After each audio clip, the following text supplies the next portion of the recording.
I'm Marcel, and welcome to me screaming into the void, mostly about books.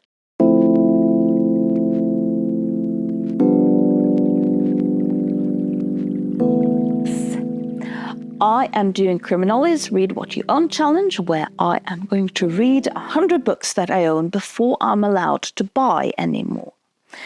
I had my husband pick out 100 books that we own, wrap them up, give them all a number, and then I am picking them out one at a time from this salsa jar. And this time I read Rants and Incendiary Tracts, Voices of Desperation, Desperate Illumination, 1558 to the present, which is a collection of texts that Bob Black and Adam Parfrey have decided defines as rants. And of course, reading a book full of rants from the mid-1500s, you have to start wondering, well, what does it mean for something to be a rant? What is what do all of these texts that talk about everything from women can't really rule to, what do we think about sexuality? What do we think about the earth? And all of the variations of themes that are in the book. And one of the things that I saw is that rants, it's a very angry emotion. Rants are texts that are driven by anger. Now, anger has a very specific purpose to us, as all of our emotions have. Anger is the emotion that helps us when we think that something is unfair. What we know, for example, from research is that you do not think that something is unfair and then get angry. You get angry and therefore interpret something as unfair. Because our emotions are guidelines that we have to help us navigate in the world. If you want more information about this, watch Inside Out. So one thing is that there is, again, if there's anger, and because there is anger, there is a discussion of something being unfair. Now, the moment that the texts are about being unfair,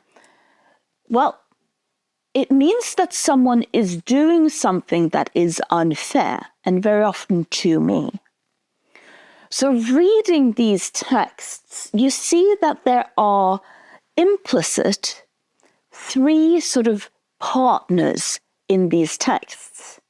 It's me who is writing them, who is the victim of what is unfair. It is the person that is doing the unfair thing. And then it's you as a reader who I'm trying to convince to get on my side and understand that what this other person is doing is unfair. And sometimes these texts are directly talking to you as the person that I'm trying to convince getting on my side. And sometimes they are talking directly to the unfair party, but where we don't really expect the unfair party to read us. So they're indirectly talking to us as a reader that we again are trying to move over to our side. In addition to this, what you of course then have in all of these texts are, because they are about what is unfair, they're talking about morals. They're talking about values, about ethics. They're talking about right and wrong. So I really enjoyed reading it because it made me realize that rants as a genre is actually quite complex genre, where I as the author is communicating something about my values and the values I think that we as a society should share. Now, of course, what we also know is that very rarely do we change our values as grown-ups. We can fine-tune them, but mostly the values we were given growing up are the values that we will have throughout our lives. So that's very often why we probably don't enjoy rants, because we don't enjoy someone sort of talking about a different set of values than the ones we than we have. And again, probably why it's so easy, it's much easier to identify something as a rant if we don't agree with that. I'm not going to rant about something being unfair, because that's not really a rant. That's just being irrational. That's not emotional, it's rational arguments. Rants, well, that's emotional because they don't really have good logical arguments because I don't agree with them. And I've already decided that I don't agree with them. I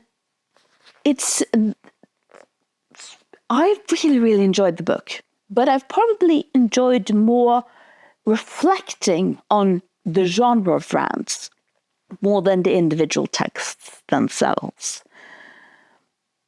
And you have to sort of, a sideline of it is that they have a very varied text, very varied who has been allowed, sort of which text they have included, which is one of the strong points of the book. But they also have certain texts where the people who wrote the book, the text, has later in life or during the time when the text was written, for example, been committed to because they were considered insane or mentally ill.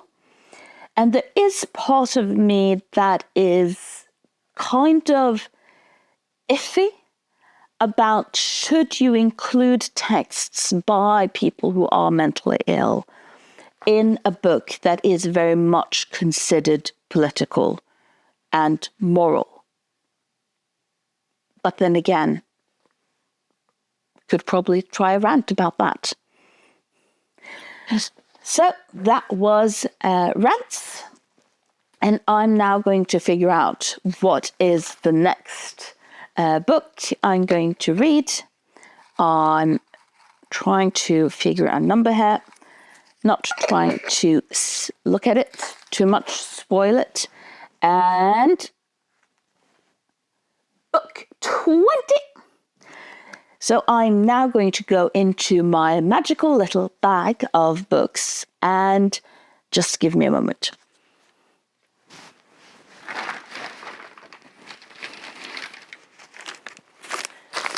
It was on top. So book 20. And again, my husband was the one who picked out all of the books. So I have no idea what books they are. I have some inkling for some of them because, of course, I can see if a book is missing on the bookshelf. Oh, it's Someone Comes to Town, Someone Leaves Town by Cory Doctorow. And Cory Doctorow is an author that my husband has talked a bit about, that I was very interested in trying out. So just reading out on from the blurb.